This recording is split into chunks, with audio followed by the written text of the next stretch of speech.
Hi guys, welcome to our first video tutorial for sewing our final project, which will be the Mildred jumpsuit, as you can see on my pattern printout here. In this first video, I just want to go over a couple details about printing your pattern and arranging your pattern to cut out your fabric. So the very first thing that I want to discuss is before you print this big stack of 35 pages, you want to print your test square. So do not print your pattern without printing the test square first, and that should be page 1, 2, 3, 4, 5 of the pattern. So basically, the test square will assure you that your printer is printing the pattern to the right size.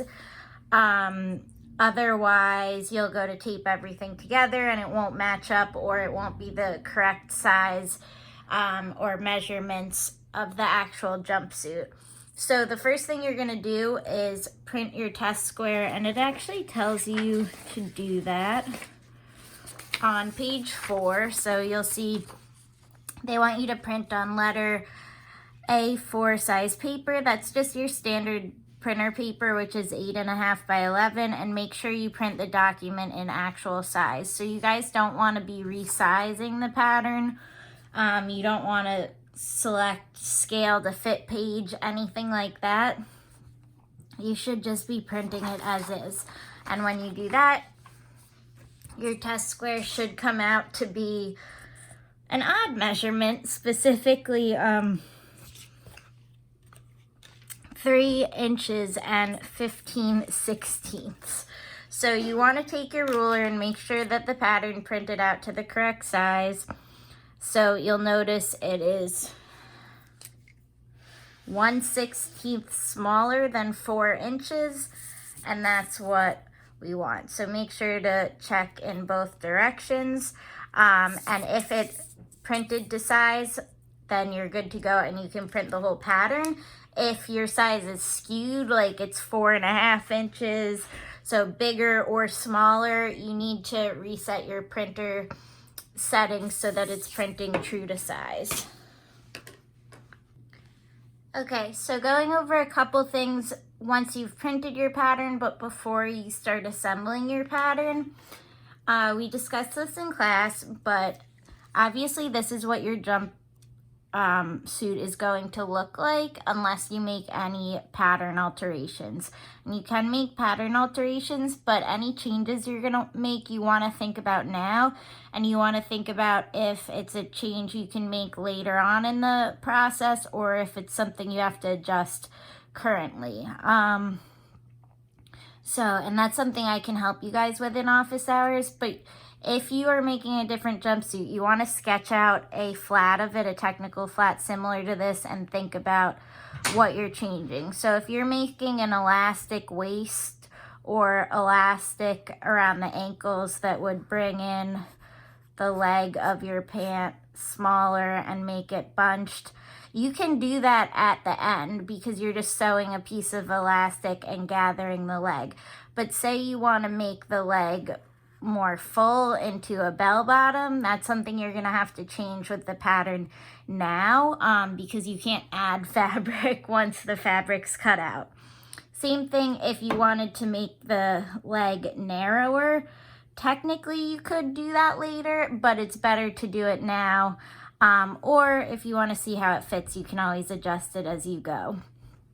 If you want to make a belt or sash so that you can bring in the waist, that's something you don't have to make the pattern for now necessarily, but as you're cutting out your fabric, you want to make sure you have enough excess fabric for that belt at the end.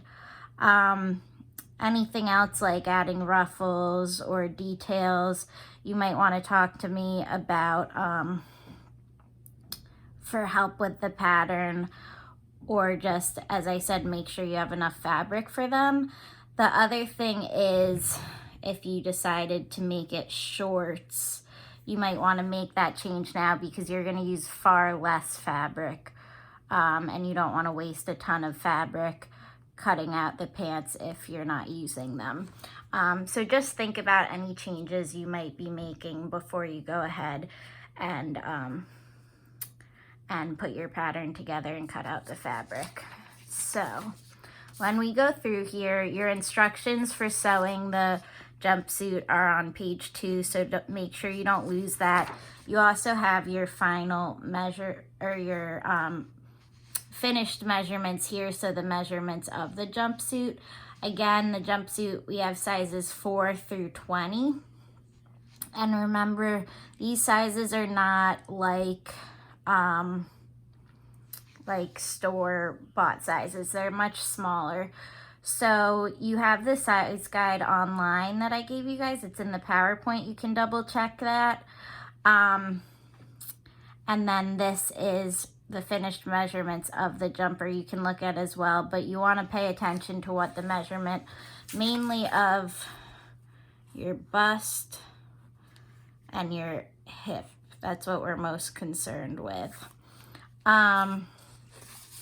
You'll also see there's a couple helpful hints you want to read through on the instruction guide for both cutting out the pattern and making the whole jumpsuit.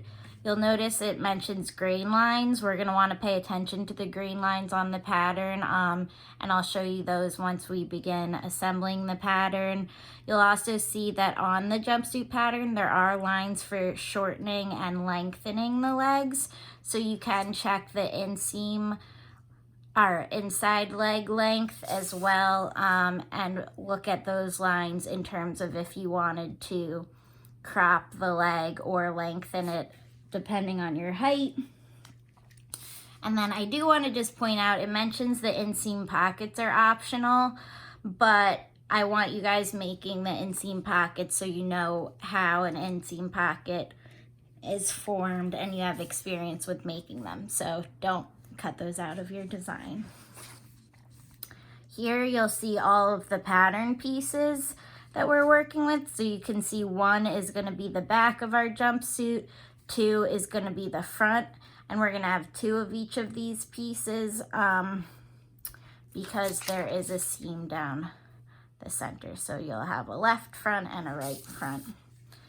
We have our facings, our straps, our binding for the armhole, and then our 7 is the pockets. So that's a guide to your pattern pieces.